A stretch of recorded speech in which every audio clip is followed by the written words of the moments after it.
திமுக அதிமுகக்கு வாக்களிக்க கூடாது அப்படிங்கிறது தான் நீங்க போற இடங்கள்ல எல்லாம் முக்கியமா முன்வைக்கிறீங்க.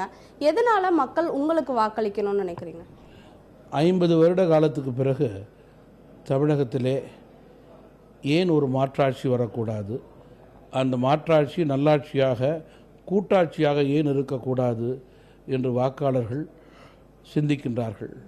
அந்த அடிப்படையில் புதிய வாக்காளர்கள் எந்த இயக்கத்திற்கு வாக்கை போட வேண்டும் என்று முடிவு செய்யாதவர்களெல்லாம் இந்த முறை கூட்டாட்சிக்கு வாக்களிக்க வேண்டும் என்ற முடிவில் இருப்பதாக நான் முழுமையாக நம்புகிறேன்.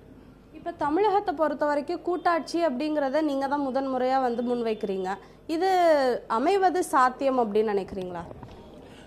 சாத்தியக்கூறுகள் நிறைய இருக்கிறது. காரணம், தனிப்பட்ட முறையிலே அதிமுக திமுக இந்த 2 ஆட்சிகளும் 50 ஆண்டுகளாக ஆண்டு கொண்டிருக்கிறார்கள்.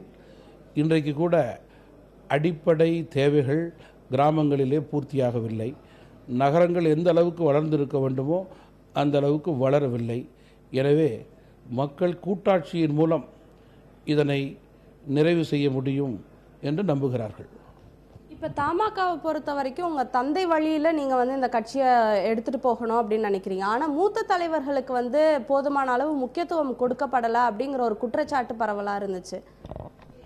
99.9% இயக்கத்தினுடைய மூத்த தலைவர்கள், மாவட்டத்தில் உள்ள மூத்த தலைவர்கள், தொண்டர்கள் எல்லாம் இந்த இயக்கத்திலே தேர்தல் களத்திலே தங்களுடைய பணியை மிகச் சிறப்பாக செய்து கொண்டிருக்கிறார்கள்.